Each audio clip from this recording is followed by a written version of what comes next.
Welcome to Chit Chat, the encouraging one another podcast, where it's always about sharing uplifting, encouraging stories. I'm your host, Jody Sheffield, and where we have real conversations with people from all around the world, sharing their stories, what they've been through, what they've gone through. My mission for this podcast is to uplift and inspire and to remind people that their stories matter. Everyone has a story, and in a world filled with noise and negativity, this place is for honesty and to share hope and human connection with real stories. We shine a light on good and celebrate resilience and encourage one another to keep going. This world needs more encouragement, more kindness, more real stories that remind people that they are not alone. So, if you have a story you'd love to share, something you've been through and gone through, I'd love to have you on. Reach out to me and let's get you on Chit Chat. I hope in this episode and every episode you get something out of it. I just want to encourage somebody out there. We have great people sharing their stories and great music as well. You're watching Chit Chat, the encouraging one another podcast. Hello everyone, welcome back to Chit Chat, the encouraging one another podcast. So glad to have you back for another fun, encouraging, uplifting show with great music for you today. I'm your host, Jody Sheffield. So glad you're here. Today's episode is one that reaches deep into memory, to loss, to legacy, a kind of storytelling that stays with you for a long time. And my guest today, Chad Merritt, has an incredible story, some difficult seasons he has faced and gone through. He is an author, songwriter, musician, engineer, craftsman. He builds guitars as well. And I can't wait to hear his story. And a promise that he made on a riverbank that changed everything we'll share about. So I can't wait to catch up with him and hear his story. And today, normally I have 3 songs, but I have a lot of musicians reach out to me to ask to play their music. Today, I'm playing 5 songs for you today. So you're stuck in traffic, you're on the road, running errands to and fro. This is the place to be with great music for you lined up and really encouraging artists, independent artists from all over the world, allowing me to share their songs for you. We have Lauren Flynn, who'll be playing her song Beyond the Moon. Chad Rivette will be playing his song Repair My Broken Heart. A very powerful, emotional song. Mystic Rose, I can't wait for you to hear their song. Their song is called Fee Fi Fo Fum. I kid you not, it'll be a great song for you to crank up. Pepper Brooks is sharing his song, Can't Nobody Love Like a Cowboy. And Local Honey is sharing their song, Put Down the Phone. And speaking of Local Honey, speaking of honey in general, I love me some honey. Just want to get that out there. Some honey, some butter, and a warm biscuit out of the oven. The best thing on earth. I love that. That's so good. I could eat honey out of the jar, out of the wherever. Just love honey. My grandpa raised honeybees. I love honey. That's my little honey spiel. Almost next. I'm excited to be sharing their music by Local Honey with you today, and I hope you'll be able to check out their music on other platforms. So this first song is Put Down the Phone. And they're a husband and wife duo from Georgia whose music is full of heart, harmony, and authenticity. Woo! Authenticity. Wow. I'm going to keep that in the show because that was funny. Their chemistry, both on and off the stage, shines through every note. And this song is beautifully crafted to remind us to slow down, to be present, to reconnect with the people who matter most. And with relatable lyrics and a warm, soulful sound, this track captures the simple but powerful message of stepping away from distractions, of leaning into real conversations, Local Honey brings a refreshing blend of storytelling and sincerity. And Put Down the Phone is a perfect example why the music resonates with so many listeners. Ladies and gentlemen, this is Local Honey, Put Down the Phone.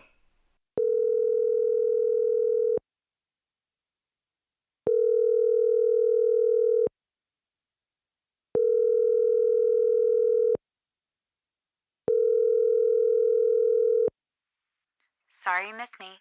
You know what to do.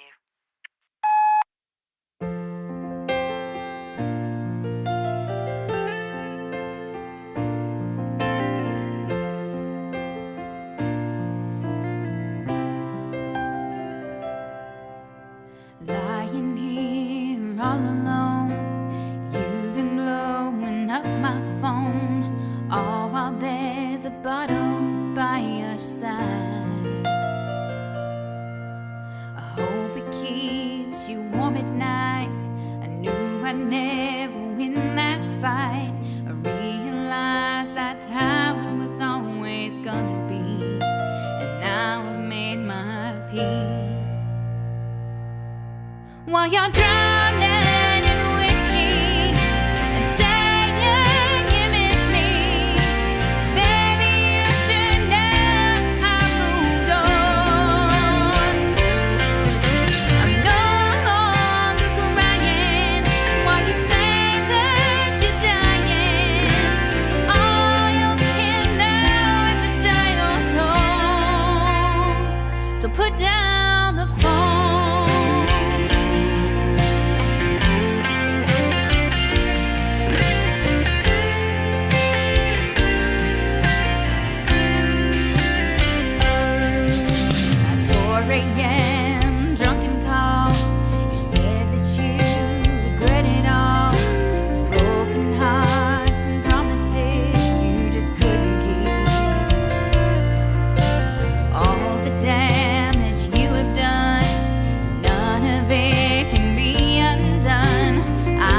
Up every single broken piece.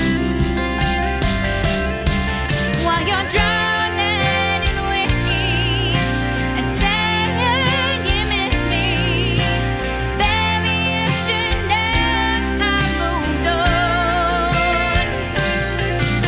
I'm no longer crying while you say that you're dying. All you can know is a dial tone. So put down the phone. Don't come in with what could be. You won't get the real me. You can leave your message at the tone. Or better yet, just don't.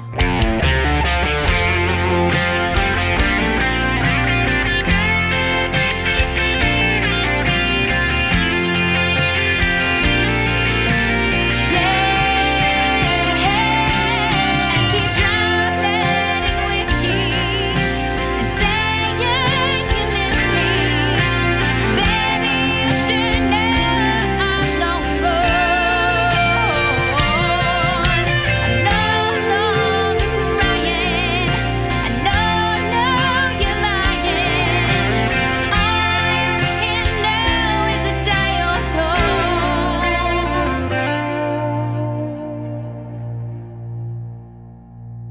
I'm no longer crying. I know now you're lying. All you can know is a dial tone. So put down the phone.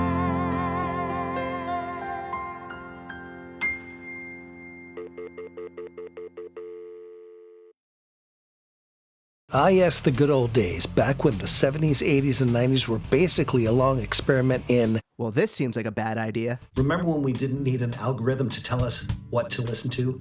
We would just put on an album, listen to the whole thing front to back, no skipping. And somehow we survived not having music crammed down our throats by corporate algorithms. We recorded music off the radio with surgical precision. We survived dial-up internet and somehow lived through deadly lawn darts and homemade ramps that promised flight and delivered trauma. We made prank calls before *69 existed because accountability hadn't been invented yet. And yes, we laughed till we couldn't breathe. XWPM is the soundtrack of a generation that had fun first and asked questions later. We're not here to play the same tired hits you've heard 1,000 times. We dig into B-sides, the deep cuts, the hidden gems, the songs that actually meant something. So I'm building something different. XWPM Radio, a station for people who remember what music actually felt like. Deep cuts, B-sides, the stuff you forgot you loved. We're launching a Kickstarter to license the music, build the station, and keep this beautifully irresponsible idea alive for years to come. Welcome to XWPM Radio, Beyond Radio. Food is one of life's best encouragers.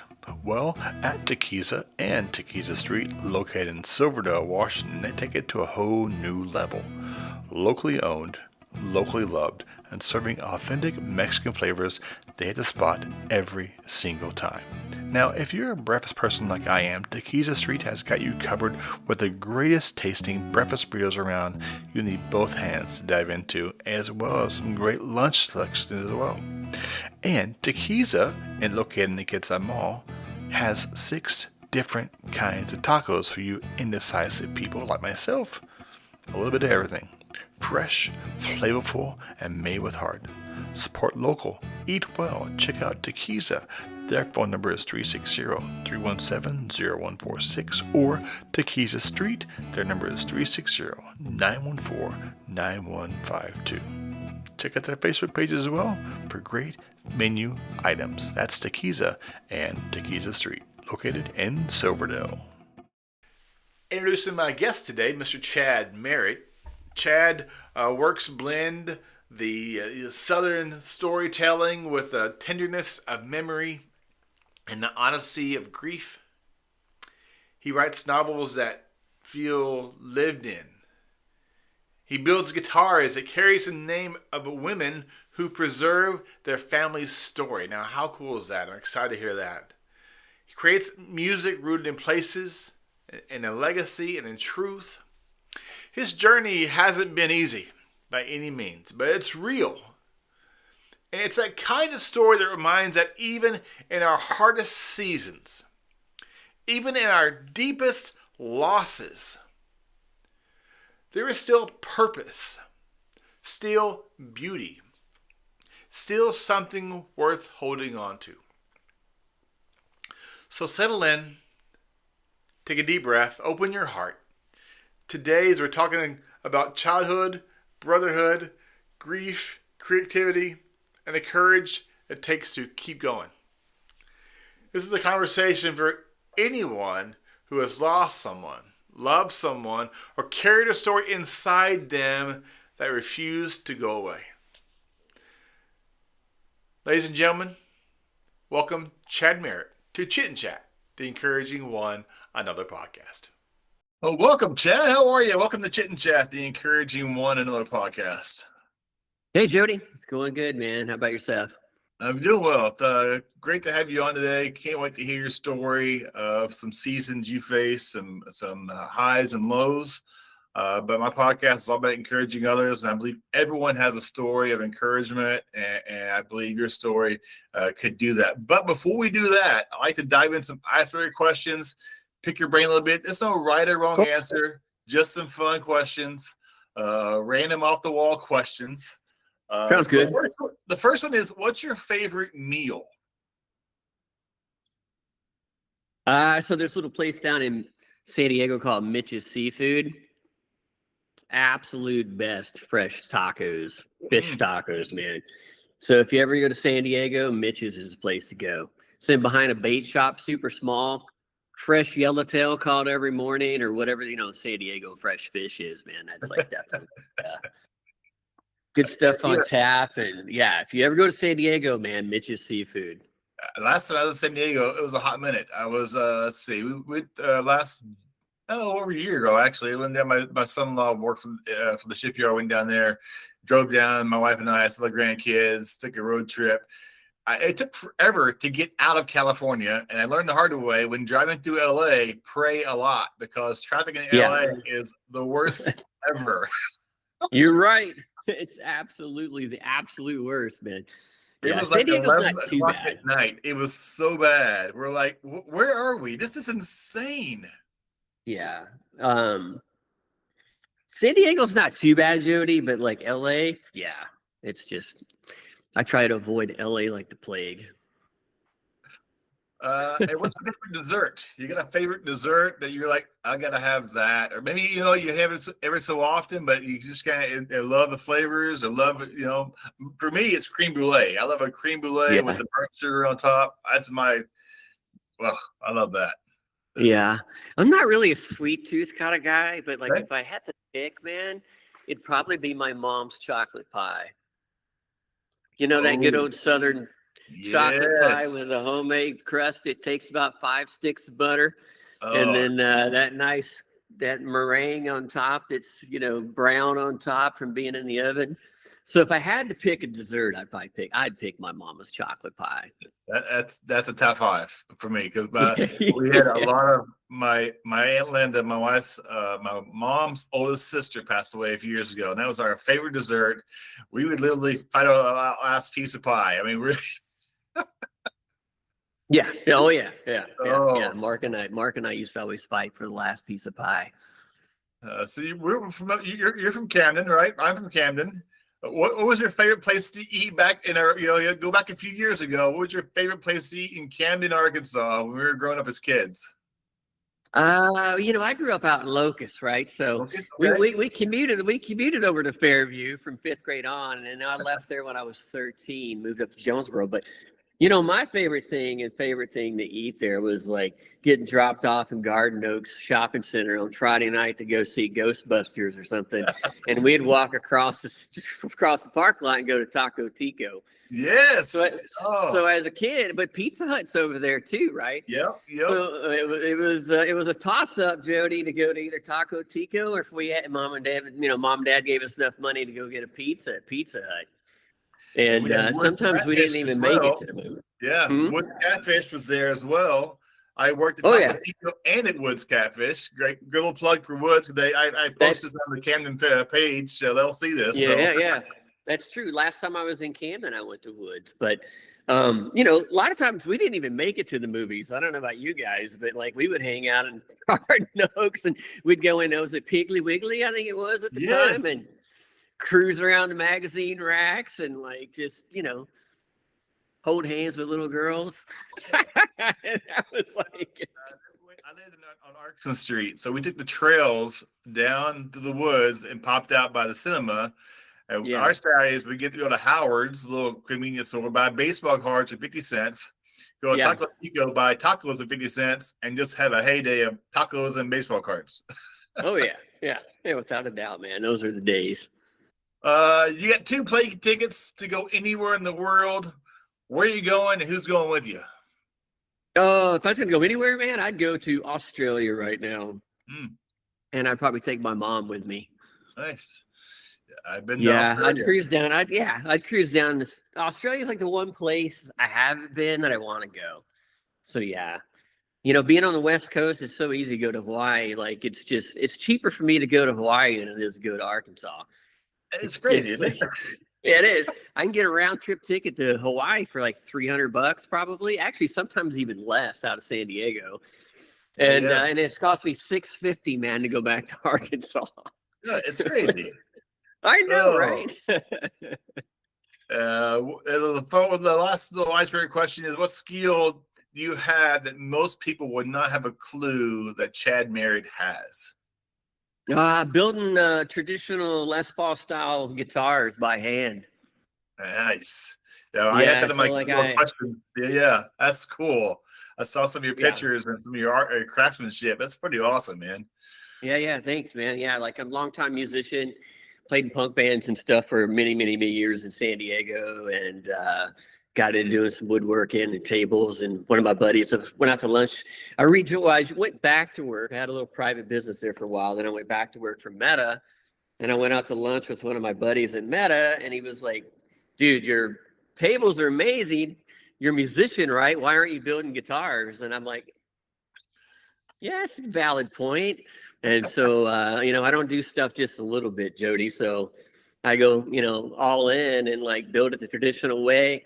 Animal hide glue, all hand carved, using finger planes and scrapers and just basic hand tools in order to build those things. So, yeah, I think people would be pretty surprised.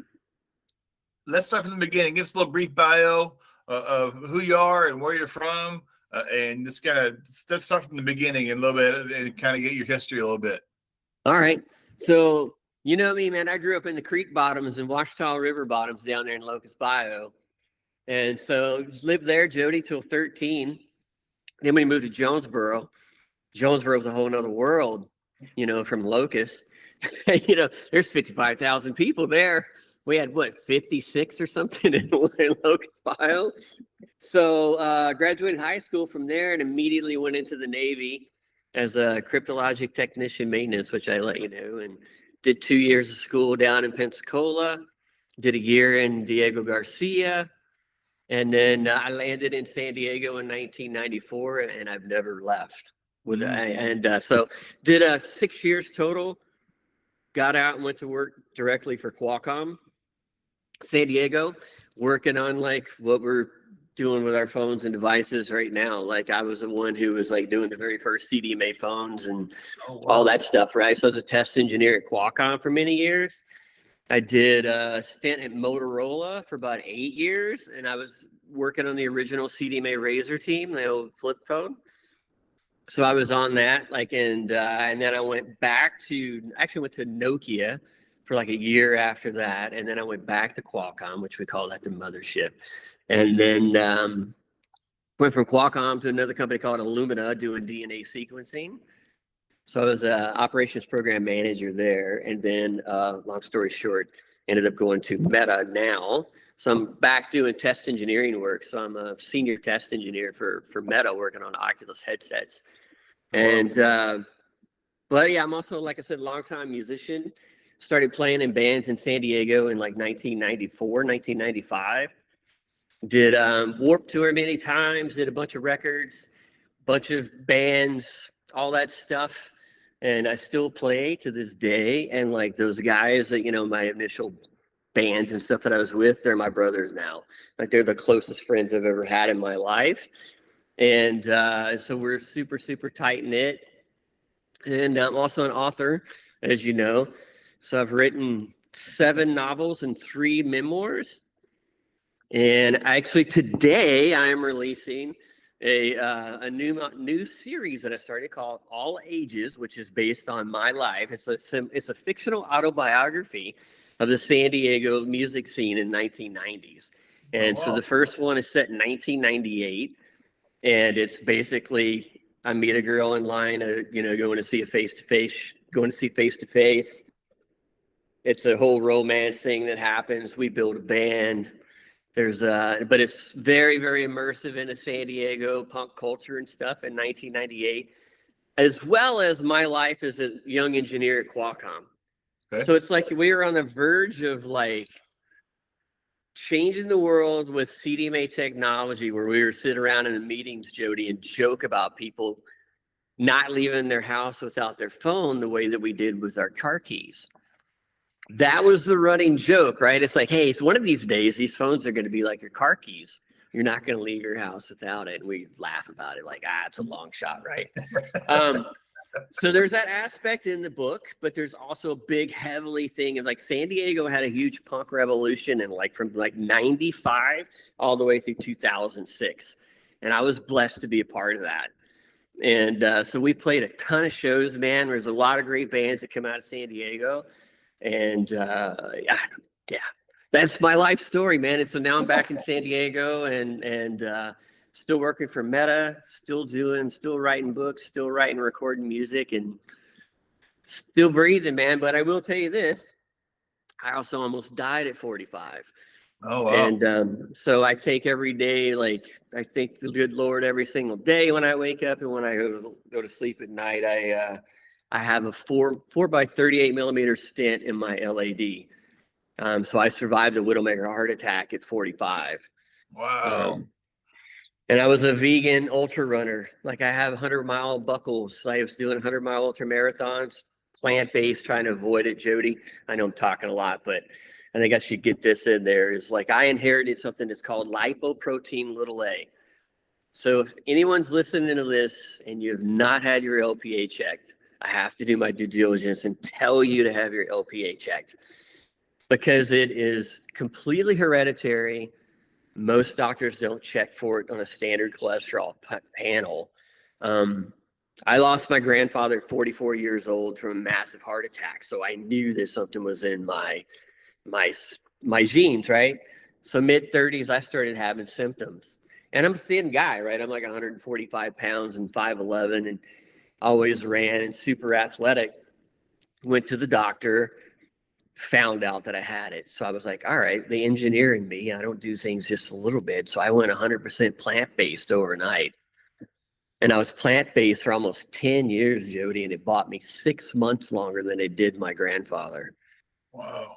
Which is wild to think about.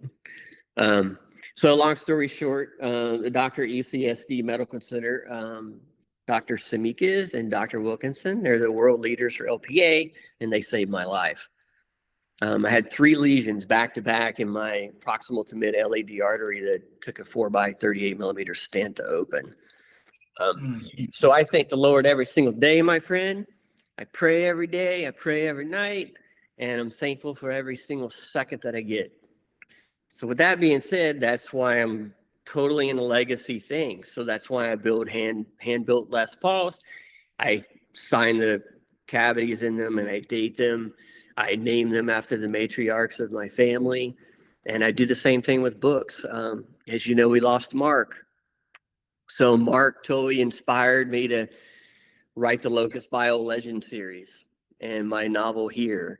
It's all about grief, Jody, and having that one last opportunity to have another conversation with them after they're gone. And I get choked up thinking about it because, so yeah, I don't know. That's a lot that I just tossed out there, but that's pretty much my life story, my friend. Well, you hit some things that I didn't have on my notes. I'll go back to, but I want to go back a little bit to the military. You and I just kind of crossed paths. I missed you a little bit. I joined in '89. I got out in '93. Had boot camp in San Diego, sea school in San Diego, and my ship was originally stationed in San Diego, but got moved to Bremerton, Washington, where I am now. And I've been here ever since myself. I've been home a handful of times to Camden. My parents are toward Hot Springs now.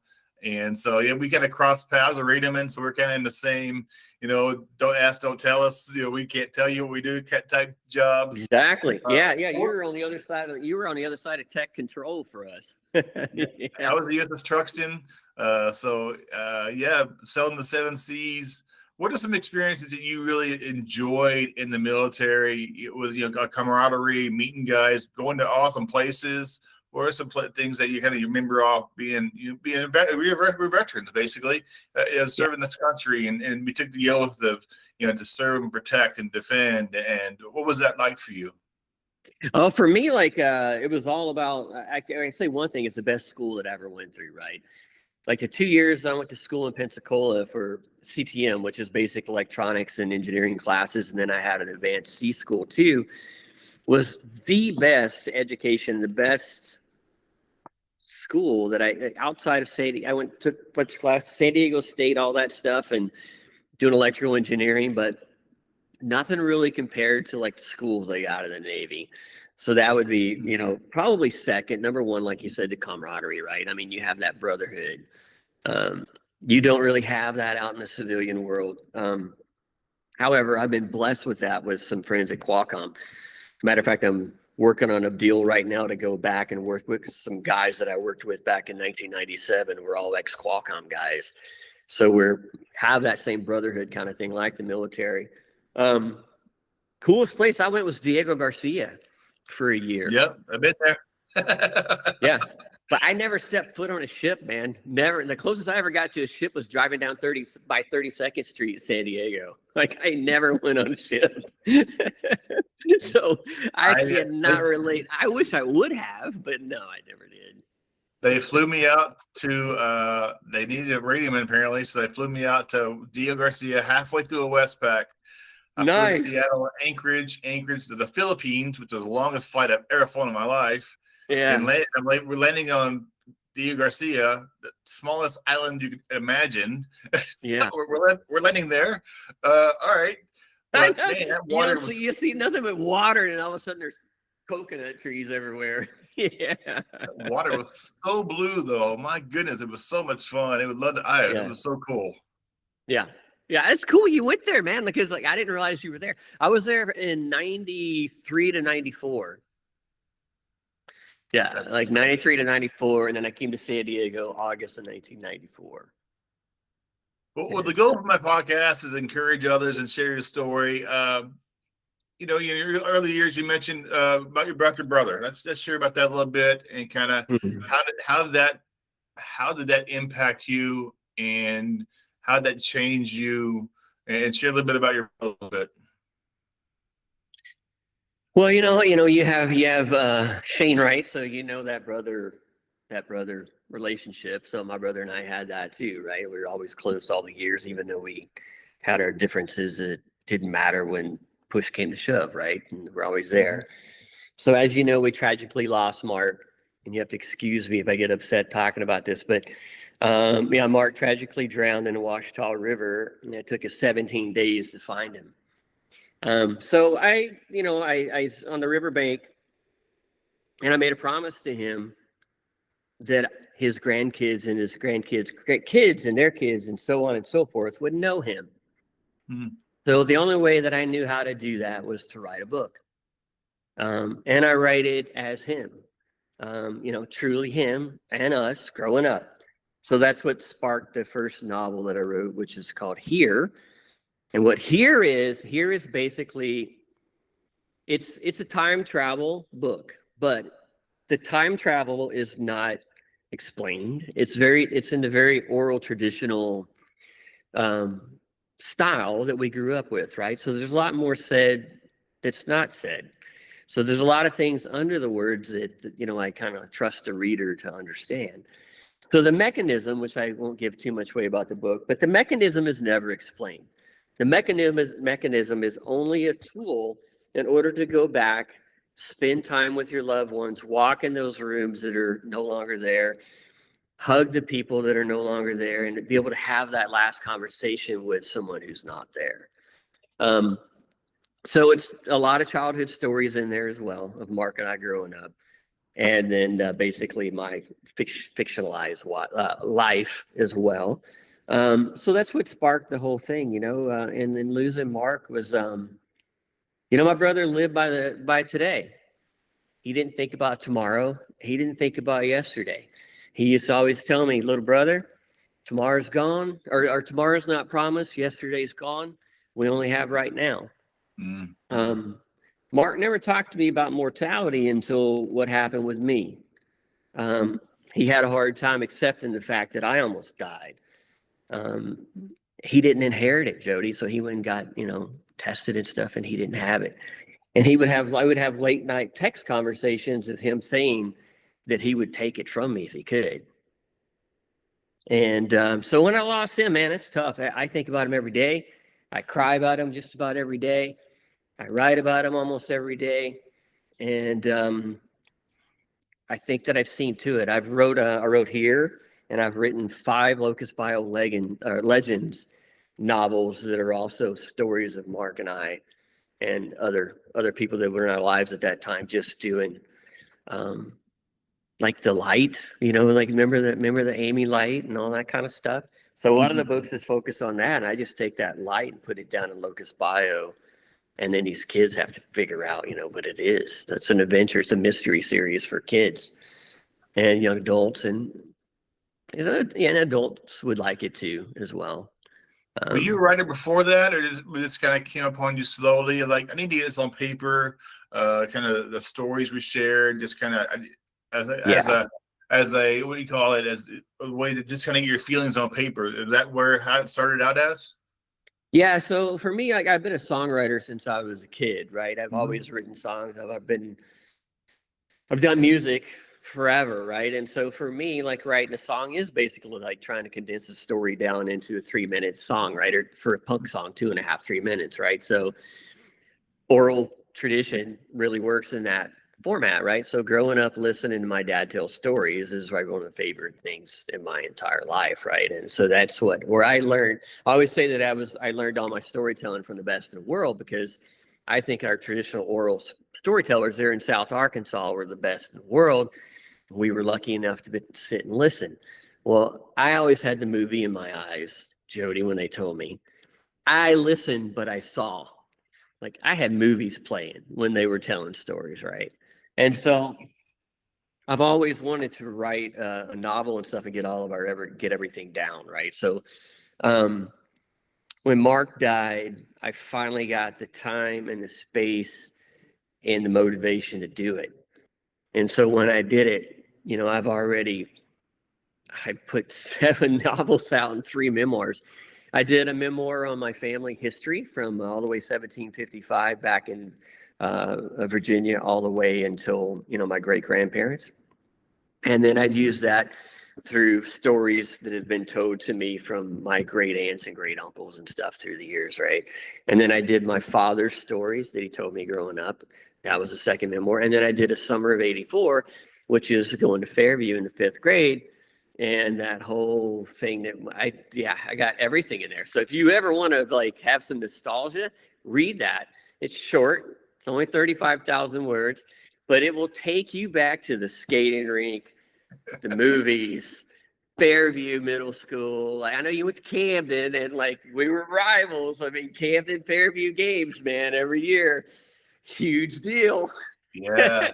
And but if you ever want some nostalgia, I'd say read that, man, because it's yeah. So to answer your long question or long answer short, yes, Mark is the push that I needed in order to actually sit down and like start writing. Mm-hmm. And when I did, it just poured out, and it's still coming out. So now I've moved on to San Diego, and now I'm starting to write about my San Diego life. How did you get involved in? You said you're playing music for a while. When did music really become a part of you, and writing songs, and how long have you been being a musician, if you will? Well, from a kid, right? So I grew up in, like I said, the Ouachita River bottoms and creek bottoms and stuff, right? So my great aunts and great uncles, if it had strings on it, they could play it, and they did, and they sang. And that's just what we did, Jody, on Saturday nights, is we'd go sit on those porches and we'd listen, and I'd listen. And then I learned how to play. Learned my first chords, I guess, when I was about 8 years old. And so I never really got serious about it until I got to San Diego. And in 1994, I went to a punk show, this band, my favorite band, called Face to Face. Seen them at Soma, and I was like, that's it, I'm starting a band. And so that just started my whole journey right there. And as a matter of fact, like Trevor Keith from Face to Face, who is the lead singer, he has one of my guitars. I built him a guitar and shipped it to him. So he has one. So that's a full circle moment, man. Like, Trevor's the reason why I started playing music. Started playing, started a band, right? So, and so he now has one of my guitars that I built. Done some touring at all, or made it to California, or even on the road some places? Yeah. We played up there with you, where you're at, right? Warped Tour. We did Warped Tour. Did a lot of up and down California and stuff. Nothing really back on the East Coast. We did a split record with a band called Gino's Eyeball out of Belgium, and we were due to go on a European tour for about 6 weeks, and some unforeseen things happened with my bass player. And that fell through, unfortunately. So that's about the extent of it. We didn't go on some crazy, like, all the way across the U.S. and stuff. I was working full time, Jody. I wasn't going to walk away from Qualcomm to to go ride around in a van. You know what I mean? Another life, I probably would have, but I had Nicholas back then. Well, Nicholas was born in 2001. So yeah, for me, man, that was that was a nail in the coffin when it came to like going and touring. Mm. You are the founder of Grain and Glory Guitars, correct? Correct. Yeah, exactly. It started out as Punk Rock Farms, Okay. And I was building like live edge river tables and stuff. I was living in the Santa Cruz Mountains, in the nice redwoods and stuff, and all that wood came off of our property, and then that morphed into Grain and Glory guitars. Yeah. Share your first guitar, the idea, the concept of creating a guitar, craftsman from start to finish. And mind you, you're naming these guitars in different names as well. Yeah, I'll show you. I'll show you right now. Oh, show and tell. Podcast, so this is the first one that I built. This Wow. this is Francis Myrtle. So this is all Brazilian rosewood fretboard, old mahogany, flame top maple 5A. So I do it all by hand. This is all built traditional way. But this is Frances Myrtle. She is named after my grandmother and my favorite great aunt. So my grandmother Frances and my favorite great aunt Myrtle. But yeah, this is all hand done. I do a signature recurve and stuff on my guitars, and I also wind the pickups. You would appreciate that being on the electrical side. It's just magnets and wires basically, but I do it the traditional way that they did back in 1957. So my goal is for someone to pick this thing up and it feel like something that came out of the 50s. Oh, wow. So yeah, put that down. That's pretty much the story. Yeah. That's freaking awesome, man. Yeah, thanks, man. I have, I think one of the regrets in my life when I was a kid, my dad often had an acoustic guitar. He would come in and he'd sit on the couch or his bed and just tinker around and play a little bit. Got me a guitar. It wasn't expensive, wasn't cheap. It was kind of in the middle, and tried to teach me. And I just had other things as a kid, basketball and sports, riding bikes. And one of the regrets I have being 55 is I wish I took more time and kind of learning a little bit more how to play the guitar, because I love sitting. I go find YouTube videos and just watch guys play acoustic music, and I just love it's for me. It's really peaceful. It just helps calm the busyness. I just love. I'm a big John Denver guy. I love his music. So yeah, one of the regrets is for sure is not learning how to play the guitar, more effectively, and hear my dad play, and so cool. Many memories, for sure. Yeah, it's great stuff, man. Yeah, I play guitar, I play bass, I sing, I play drums. I do full albums too. Like, so I've recorded and I've written, recorded, produced my own records. So under Outside the Lines, if you look that up, that's all me. Like everything that's on there. And then 16 Hour Drive was my longest running band in San Diego, 3-piece band. And but yeah, you're never too late. You got the rest of your life. Pick it up. Go play, man. So how long it's like, huh? Finish building a guitar. How long does it take you? About 6 weeks. Wow. Yeah, about 6 weeks. I could probably, you could do it quicker, but like the wood needs to sit. It's old wood, so if you touch it and you carve it and stuff, it's going to move a little bit. So you have to wait. These guitars are super precise, Jody. If I'm a millimeter off on my neck angle or something, it won't play. It's very, very, very precise. Like the neck pocket has to be exactly, I like 3.9 degrees. Like, so my neck's sit at 3.9 degrees. My headstock is at 17 degrees. Like everything has to be absolutely perfect on these guitars. And so it takes time and it takes some skill to get everything, lined up and perfect. If someone's out there listening and like, oh, I'd love to get a guitar built, how can they reach out to you? Or do you sell them? How does it work for you?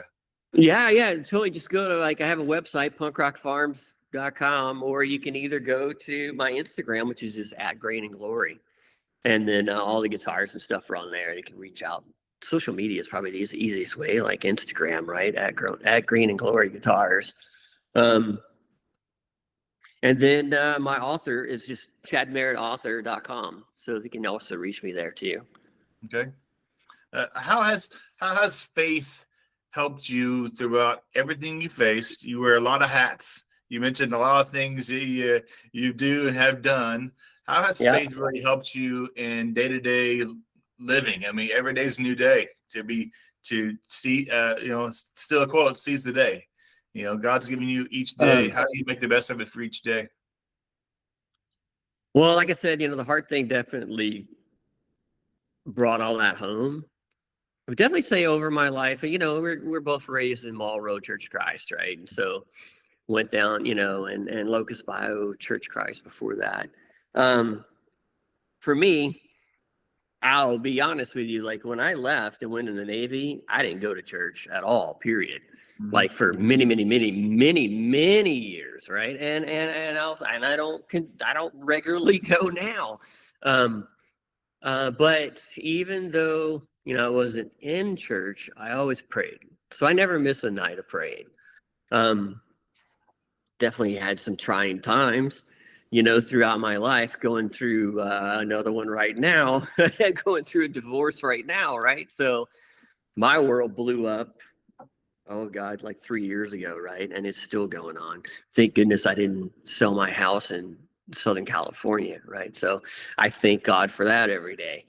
Something told me, just don't sell your house, right? And I did it, and I have a place to come back to. I've been very blessed, Jody. Like I've had like a really great life, because anything and everything that I've ever wanted to do, I've been able to do it. And whether it's building a guitar or writing a song or going into a studio and recording an album or playing a show at Soma, right, which was a big goal like back in the day, or write a book or work at Qualcomm, all these things I've been able to do. And I think the only reason why I've been able to do all those things is because I've always had faith in God, but also faith in myself. And without faith in God, I don't think I would have any faith in myself. I don't do things just a little bit, as you probably can tell by talking to me, right? Like if someone's like making guitar, they might just go and buy a kit guitar or something, right? I'm not going to do that. I'm going to build it the traditional way by hand and figure it out and master it. And it's kind of the way I've always been. And I credit, one, the way that we were raised. We were raised in the church. We were raised to respect our elders. We were raised to respect each other. You know what I mean? And we were raised to be appreciative of everything that we had. Yeah. Because we didn't have that much back then. And family was very, very, very, a very, very sacred thing. So my great aunts and stuff always called it the binding thread, which is what I named my book about our family. It's called The Binding Thread. And they were like, we don't have the riches and the property and all these things to pass down, but what we do have to pass down is our love for one another. Mm-hmm. And we need to continue our love for one another. We need to continue, getting together. And I think that, like, I don't know, man, it's going to be lost right now. And like, it's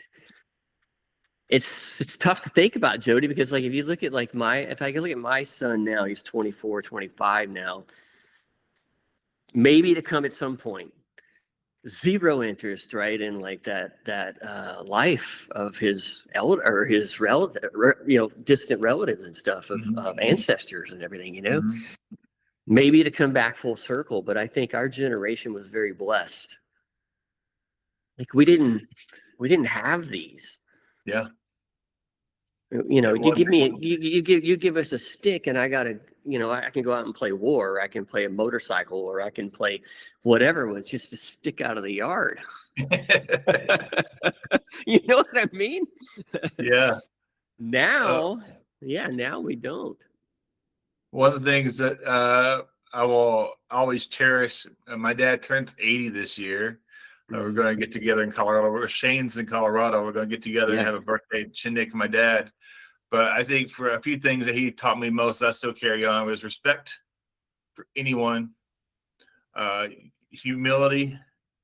Yep. In a boot camp, I was saying yes or no, sir. And the guy's like, I get paid for a living.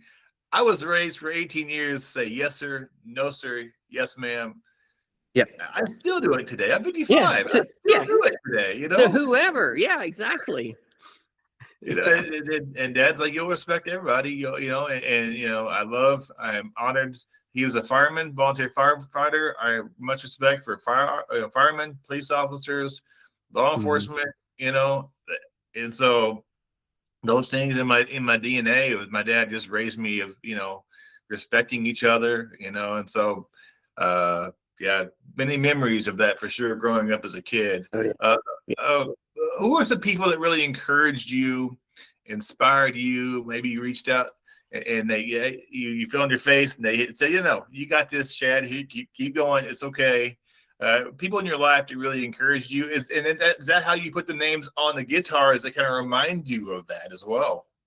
Yeah, without a doubt. So I would come home on leave, Jody, and I'd go spend all day Saturday with my great Aunt Myrtle, my great Aunt Belle, my great Aunt Mac, and then BB. And I remember my Aunt Belle would always pick at me. She'd be like, "Why do you want to hang out with a bunch of old women, Chad?" And I was like, "You know why?" I wanted to hear stories, and just be with them because I knew that time's precious. Mm-hmm. They're not here anymore, and I knew that they weren't going to be, here for a long time. But honestly, I would say my friends, man, in San Diego, like the guys that I've met, like my friend Vince, my friend Jimmy, my friend Dave, Phip, Reese. I have a core group of 5 guys, and we've been like super tight. There's 6 of us. We've been super, super tight all the way since like the mid 90s. And we have a chat thread. We have a text message thread, and we talk to each other every single day. And like, so we are always supporting each other. We're always like hand in hand, so to speak, through our lives ever since like 94. So you're going 32 years now of like daily interaction with these people. And it's all through music. Like, it's crazy. Like I met Reese through an ad in the Reader. We had this weekly newspaper in San Diego called The Reader, and we used to have music classifieds in there. And that's how I met Reese. Well, Reese introduced me to Dave, and Dave introduced me to Vince, and then Vince introduced me to Jimmy and to Phip. And Phip is the one who did all my tattoos. He has a shout out to him, like Avalon Tattoo in San Diego. Where I thought I had one of the shirts on, but 30 something years, like 35 years or something. I think they've been open down there. And so I would say them, and of course my mom and dad. My dad's always been there for me, and with wonderful advice and stuff. Your mom's pretty awesome too, man. Like she reads all my books and gives me amazing, like the most loving feedback, and she really enjoys reading them. And man, I tell you what, that's enough for me. I had no idea. Yeah, you should ask her. Yeah, she reads all my books. And her and I communicate on Facebook probably, oh man, almost daily. She'll post on something, on my page or something. She'll comment or something. And that's awesome. Yeah. Yeah, because your little brother and I were really great friends, like me and Shane and Wade, and like we were, and a few other people there at the church and stuff. And we were all tight back then. I was down the Mall Road. Golly, it's been a hot minute. My mom's mom passed away a number of years ago, and we had a caravan from Bismarck to Smackover, which was buried, and we went to Mall Road and had like a potluck, and Johnny Hobby, the pastor, and him and I are good friends, and so many memories came through driving through Camden, and the many youth events and the many pastors and youth passes we had at Mall Road. It was so they were the building blocks in my life of John T. Smithson and Mark Rowland, and a lot of guys who just helped chisel in me in in Christ. And oh man, Gary and Terry Cox, good brothers. I hung out with them often. It was a lot of memories in Camden, and for sure, it was awesome place. 15,000 people was in that home at that town that we lived in. My dad worked at AT&T and a fireman. My mom was a school teacher. If I got in trouble, they found about it quickly. Oh yeah, exactly. Do you remember the youth days we used to do at the church? Like the kids would take over and do the whole services and all that stuff. Yeah. I still remember you doing prayers and stuff during that. And like, well, Yeah. you do. I still remember you doing like communion and all that It kind of was, stuff. fifth, Yeah. and every fifth Sunday, the young men would lead the service. And Yes. somehow or another, my brother and I would lead singing or preach. And we, everybody else didn't want to preach or lead singing. Everybody else got small things, communion and whatnot. And I That's did a what I sermon. did. I did the communion. Yeah. I did a sermon, and I talked really fast back in the days. I think I've gotten better over the years, but I did a sermon. My dad said, record it, practice it. And I had it down like 20 minutes. It was Sunday evening. And I did up there with my notes. I was just going slow. And we said amen. It was 6:28. We were out in service in 28 minutes. That's awesome. My dad's like, at every point you spoke slowly. He was proud of me. So I'm like, that was pretty cool. Yeah, I still remember that. Yeah. Oh, but yeah, great times. What have you learned? I'll ask you questions. What have you learned over the different seasons you faced in your life? Things you've gone through. What are some things you've learned to kind of maybe improve yourself or just kind of be a better person? I think the big thing just comes back down to like our roots. Like I credit like growing up where I did and the time and the place and the people that I was with. I carry that with me, every day. Like I trust people. I think that you have to trust people, even though you get burned, which, we've all done that. And, but Jody, like I said, if I can't just half do something, right? So, in the same way with relationships, if I'm in, I'm in. So for me, like the biggest thing that, keeps me going and stuff is just that drive to be trustworthy, to have those respect, the common respect, right? My dad used to tell me like the same thing, like you can't be respected if you don't earn that respect from someone, right?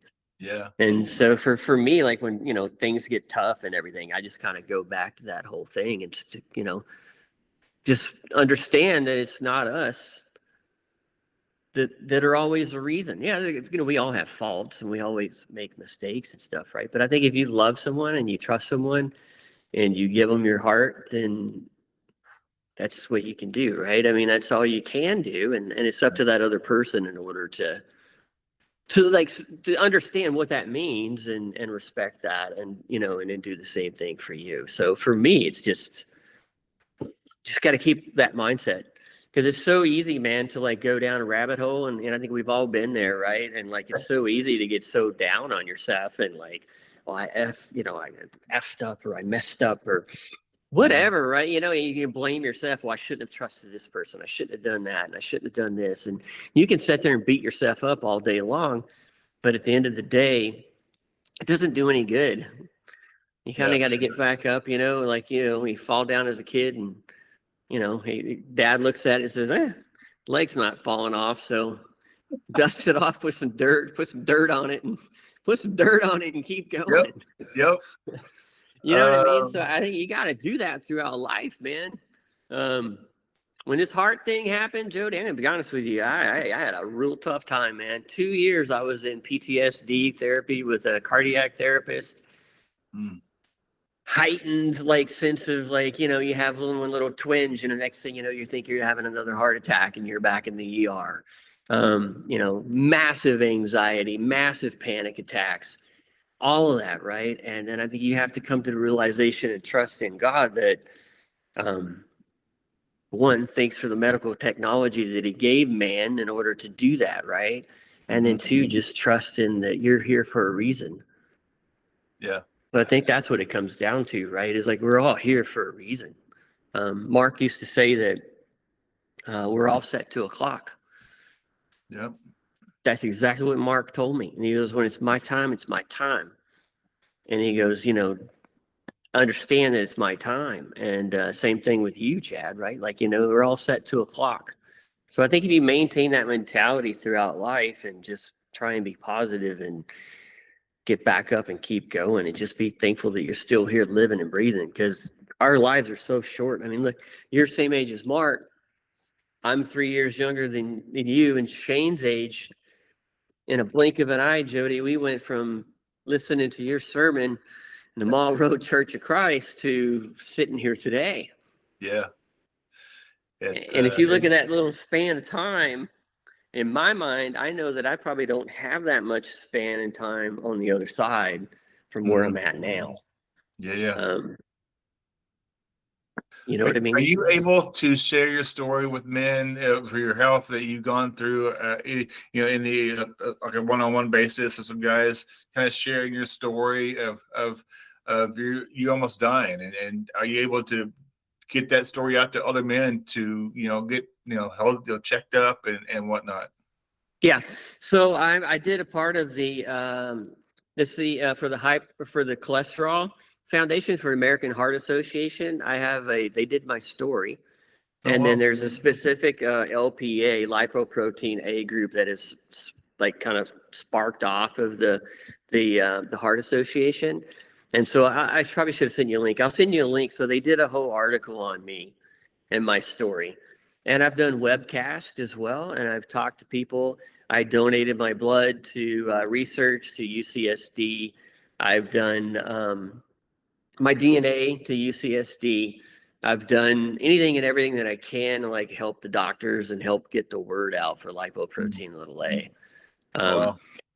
So for me, that's helped me heal from it, from this. And I just want everyone to understand that, one, trust your instincts. I had a voice in my head, Jody, that just kept screaming louder and louder and louder and louder, "You're going to die," over and over and over again. That pending doom is a real thing. It happens. Don't dismiss symptoms. Don't write it off as stress. If it's something out of the ordinary, go get checked, because it could save your life.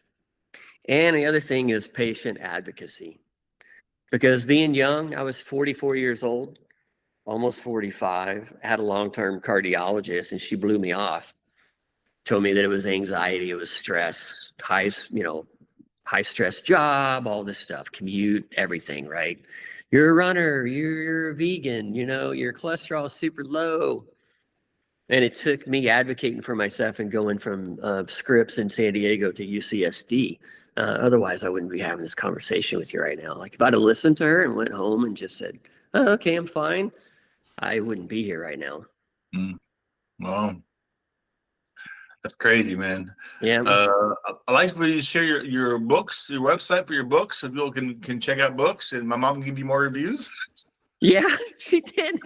Your mom's gave me an awesome review on Amazon, man. Where can people order your books?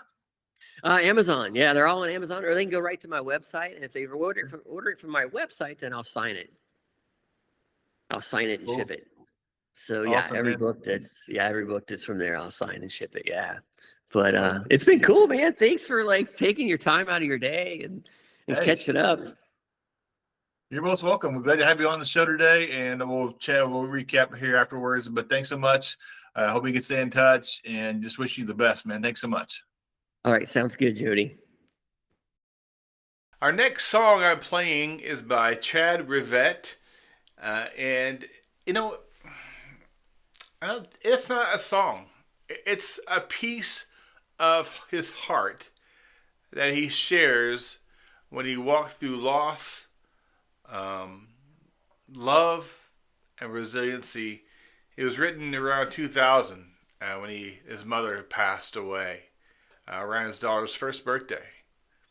And this song comes from one of the deepest places in his soul, where music became the healing and began to help him cope and finding his strength, while life felt unbearably heavy. What began as a personal expression of grief became something far, far bigger. And this song has touched listeners all around the world and opening doors he never thought would have opened. In 2024, This song earned the International Entertainer of the Year award for the ISSA Awards in Atlanta, a moment of honor not only for his career but for his mother's memory. And with 33 years of performing 4 to 7 shows a week, his dedication is undeniable. It's his passion, his purpose, his legacy he hopes to share with the world as long as he can. And this song is a powerful reminder that even in seasons of heartbreak, we can rise, create, and keep moving forward. And sometimes the most powerful songs were born in our deepest pain. This is Chad Rivette, his song, Repair My Broken Heart. If I took my heart to a doctor, they say I don't know where to start. No needle or thread can repair it, your broken heart. If I took it to a preacher, they say, boy, you better pray hard. If I can lay hands on it, yet heal it, your broken heart. So if they can't do it, then can you? Come over here, lay your head right on my chest. Girl, I'll hold you near. I'll take your kisses and I'll let you rest. 'Cause they can repair my broken heart, but you can repair my broken heart. My daddy taught me a long time ago that a man don't show his scars, but it seems like the more I cover them up, the worse they are. So baby, if you've got the remedy, why don't you give it a shot? If I don't let you try, I'll never know if you've got what I need or not. And if you do, then let's get to it. Come over here, lay your head right on my chest. Girl, I'll hold you near.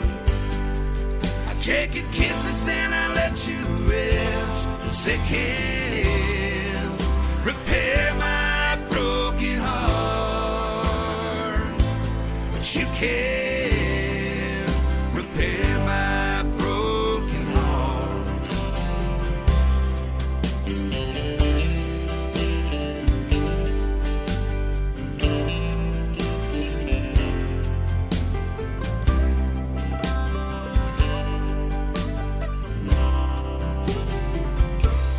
Come over here, lay your head right on my chest, girl, I'll hold you near. I'll take your kisses, let you rest. 'Cause they can repair my broken heart, but you can repair my broken heart. You can repair my broken heart.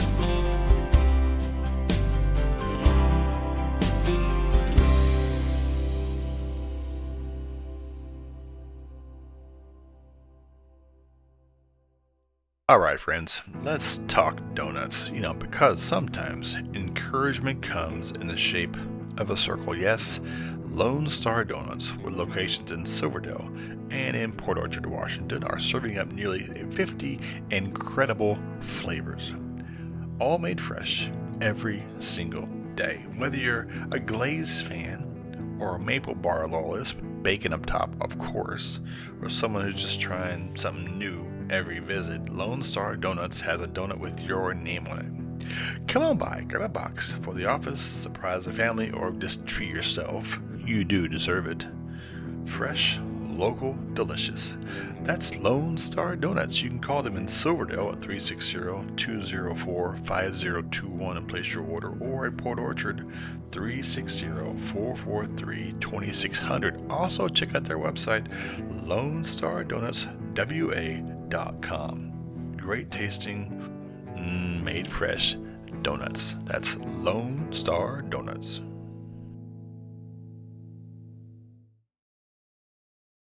Today's Mental Minute: the glove, the game, and the gospel.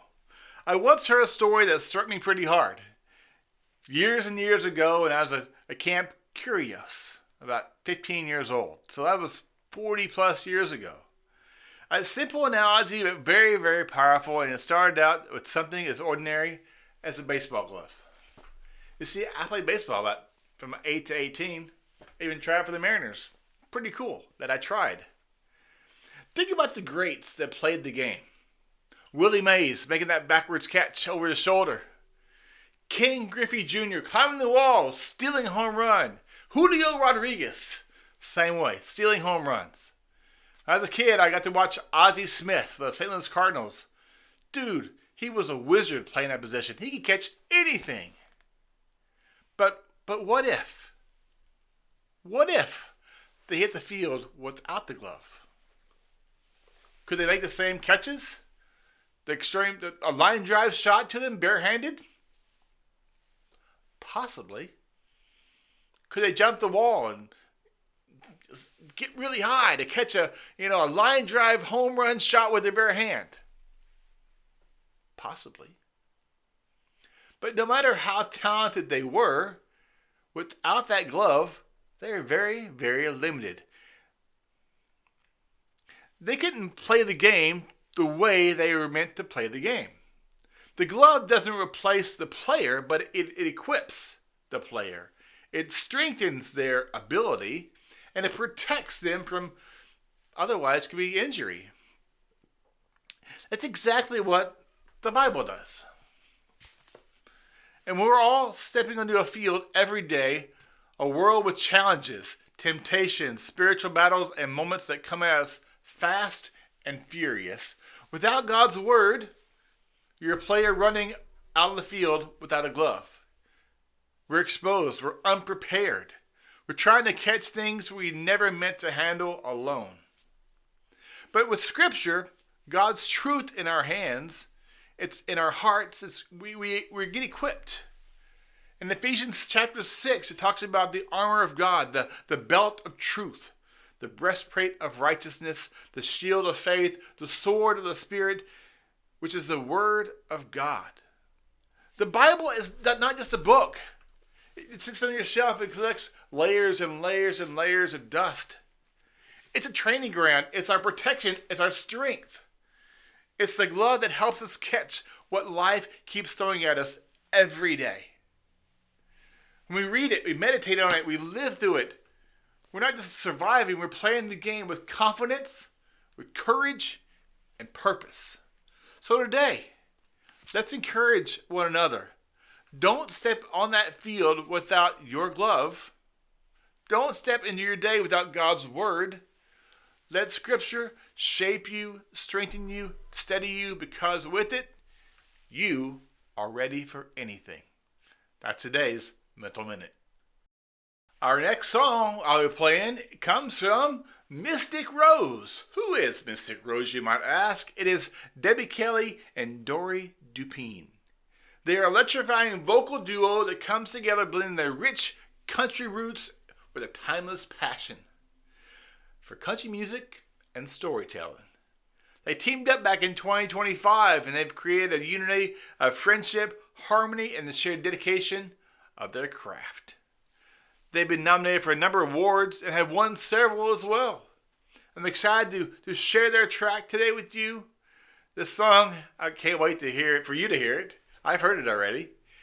It's Fee Fi Fo Fum, a dramatic and captivating piece that blends strength, attitude, and artistry in a way only Mystic Rose can deliver. Their track stands out with the fierce vocals, driving rhythm, and a message that feels both empowering and unforgettable. It's the kind of song that grabs your attention on the first note and doesn't let go. Mystic Rose continues to carve out their own lane with music that resonates, inspires, and leaves a lasting impression. Fee Fi Fo Fum is a perfect example of their creative fire. If you haven't heard it, this is the perfect time to do that. Crank it up, enjoy the ride. This is Mystic Rose, Fee Fi Fo Fum. Fee Fi Fo Fum, look out, baby, here I come with a rhythm in my step. I'm beating like a drum, got my eyes on you. You shine like a star. Need a man that's strong, someone like you, kind of man that knows just what to do. Fee Fi Fo Fum, hello, baby, you're the one. My heart's racing, it's just begun. Whoa, my lover, let's go undercover. Let the music play this day away.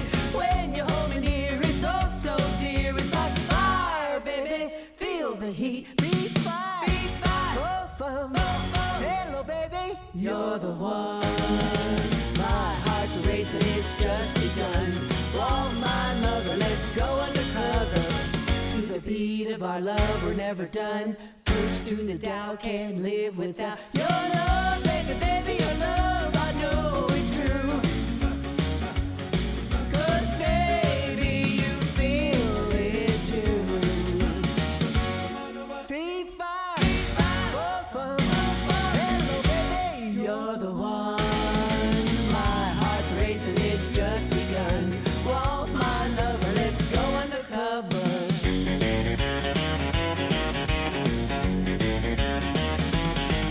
With you by my side, there's nothing to hide. It's you I need all the time. So Fee Fi Fo Fum, baby, here I come. Fee Fi Fo Fum, look out, baby, here I come. With the rhythm in my step, I'm beating like a drum. Got my eyes on you, you shine like a star. Need a man that's strong, someone like you, kind of man that knows just what to do. Fee Fi Fo Fum, hello, baby, you're the one. My heart's racing, it's just begun. Whoa, my lover, let's go undercover. Let the music play this day away. When you hold me near, it's oh so dear. It's like fire, baby, feel the heat. Fee Fi Fo Fum, hello, baby, you're the one. My heart's racing, it's just begun. Whoa, my lover, let's go undercover. To the beat of our love, we're never done. Push through the doubt, can't live without your love, baby, baby, your love, I know it's true. 'Cause baby, you feel it too. Fee Fi Fo Fum, hello, baby, you're the one. My heart's racing, it's just begun. Whoa, my lover, let's go undercover.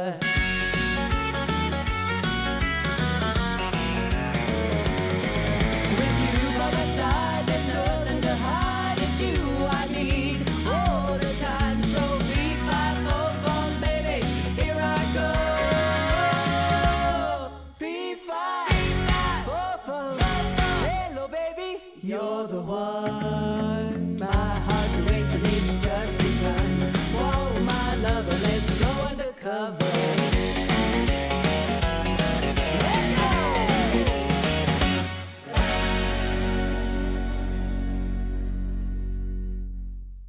We all have that coworker or that relative who thinks they know everything. Well, the Kids App Great Escape is ready to put that confidence to the test. Come on down and book a room with us. With 4 exciting rooms to choose from, it's a perfect spot for a family outing, birthday party, or just a team-building adventure that everyone will be laughing and thinking and maybe arguing about in the best possible way. Think of a team name and you could be on the leaderboard. See how well you do.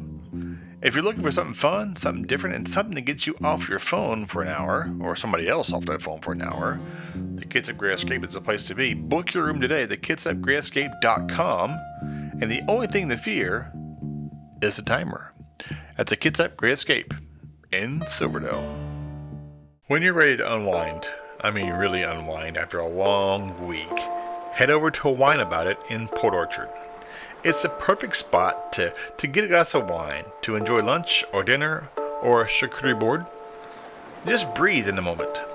Whether you're meeting friends, planning a date, or looking for a fun place to relax after a long week, we've had all those, haven't we? Wine About It has a warm, welcoming vibe with fun events happening every week. Great wine, great food, great company. What more do you need? Head over to their Facebook page and you'll see the many events they have, trivia and mahjong and bunko, all kinds of cool stuff. Give her a call. Barbara, she's awesome. 360-443-2473, and go check out Wine About It in Port Orchard and unwind.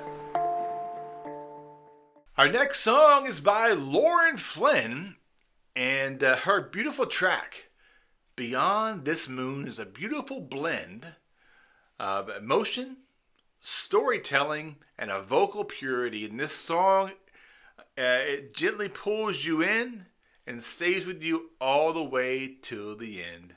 Beyond the Moon carries a very sense of wonder, of reflection, and inviting listeners to look past the ordinary and reach for something deeper, something hopeful. Lauren's voice brings the lyrics to life, sincerity and warmth, making this song a standout piece in her musical journey. If you haven't heard it before, you're in for a treat. Her artistry shines behind every note. This is Beyond the Moon by Lauren Flynn. The night was cold and overdue arrival at my door. The kind of thing you sign for without knowing of its contents anymore. It beckoned from the get-go. I was stoned. I overstayed my welcome, and a voice told me to go. The further that I roamed from home, the pieces fell to pieces, swept away by winds and water, and the shedding of the blankets of my bones.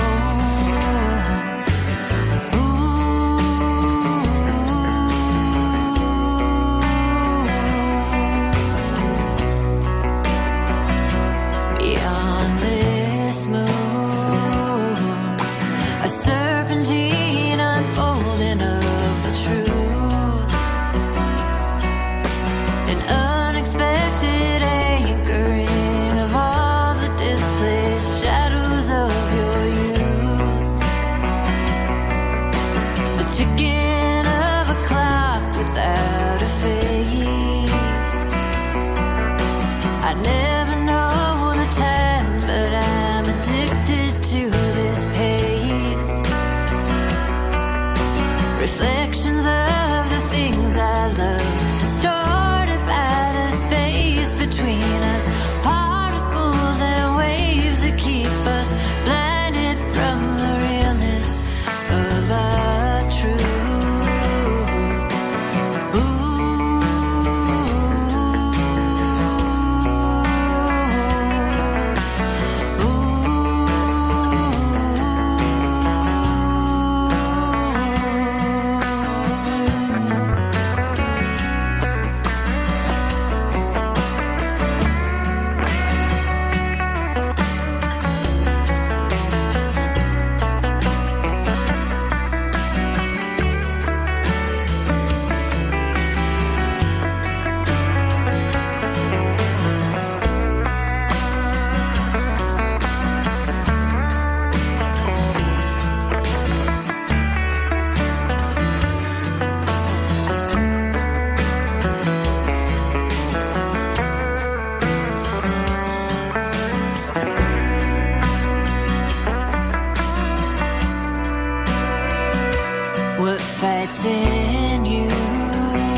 thank you so much for joining me today, and have a great time talking with Chad Merritt, hearing his story of things he's gone through, some difficult seasons he's faced and overcome, and hearing about the many projects he does. It was really fun talking with him and hearing his story, and it's awesome having him on. Also, thank you to the musicians I had on the day and sharing their music: Lauren Flynn, Chad Rivette, Mystic Rose, Local Honey, and Pepper Brooks. And thank you for my sponsors, Tequila and Tequila Street. They're located in the Kitsap Mall, and they got a food truck in Silverdale for great tasting, authentic Mexican food. Tequila Street does breakfast, does lunches and dinners. The Tequila in the Kitsap Mall does lunches and dinner because the mall opens at 11. Great tasting, authentic Mexican food. Really good breakfast burritos. Check them out. Also, the Kitsap Great Escape with 4 exciting escape rooms and all kind of merch you can get, stickers and little medallions for killing the room. Go in there and with a cool team name, get your name on the leaderboard. Really fun place to hang out and have fun. Also, Lone Star Donuts in Silverdale, Washington, and Port Orchard, Washington, with 50 flavors of donuts. 50. A lot to choose from for you indecisive people. And don't forget to check out Wine About It in Port Orchard, to a great place to wind down. That's pretty good. A great place to wind down, have fun. They have bingo, trivia, all kinds of cool things on their Facebook page. Each of these businesses have Facebook pages. Go check them out. But really a fun place to go check out. And there we go. The podcast can be heard on Spotify and iHeartRadio, the audio version. The interviews are played on YouTube. Sometimes it gets kind of music restrictions, but I get permission from all the artists to play their songs. And on Facebook, you see the entire video show on Facebook, and several groups I'm on there allow me to share and promote the podcast. So please subscribe and follow the podcast, Chit Chat, the encouraging one, another podcast, chitandchatpodcast.com. And let's close out with one more song for you. Our last song is by Mr. Pepper Brooks. I'm excited to share his fantastic track, musician who brings authenticity, heart, and true country telling stories to you in every song he sings. His song I'm sharing today is Can't Nobody Love Like a Cowboy, is a perfect example of the timeless charm, a song filled with warmth, grit, and an unmistakable cowboy spirit. Can't Nobody Love Like a Cowboy celebrates that kind of love that's loyal, steady, and strong. He delivers it with rich vocals and a classic country feel that makes you feel you want to tap your boots and sing along. It's a reminder of simple, genuine, down-to-earth love that can only be true cowboy given. Pepper Brooks continues to carve out his piece in country music with songs that feel real, relatable, and full of heart, and there's no exception. If you're a fan of storytelling wrapped up with general melody, this track is for you. Ladies and gentlemen, Mr. Pepper Brooks, Can't Nobody Love Like a Cowboy. We'll see you later. Have a great day. Thanks for watching. This old crazy world can get you down. You know who you can wrap your arms around. Baby, if you lay your trust on me, never have to want for anything.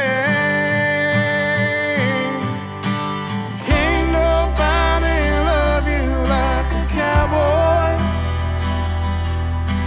Can't nobody hold you like I can. I'll be tender when you need a shoulder, tough as nails. You need bolder, the calm that gives you shelter from the noise. Can't nobody love you like a cowboy.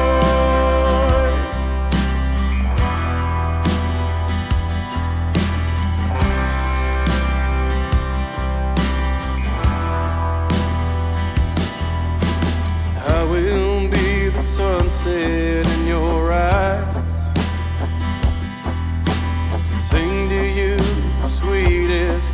lullabies. I'll tame the thunder when the storms roll in. Take your hard places it ain't ever been. Can't nobody love you like a cowboy. Can't nobody hold you like I can. I'll be tender when you need a shoulder, tough as nails if you need boulder, the calm that gives you shelter from the noise. Can't nobody love you like a cowboy.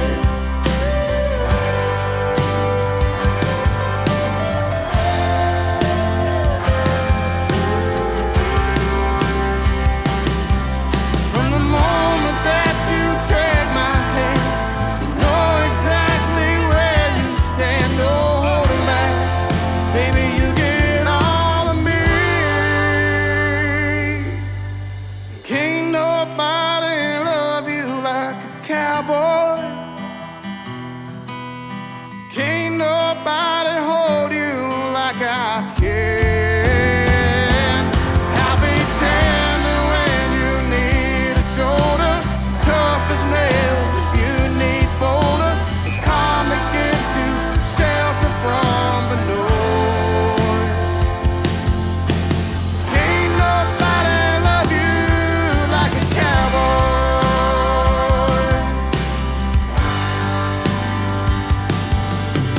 Can't nobody love you like a cowboy.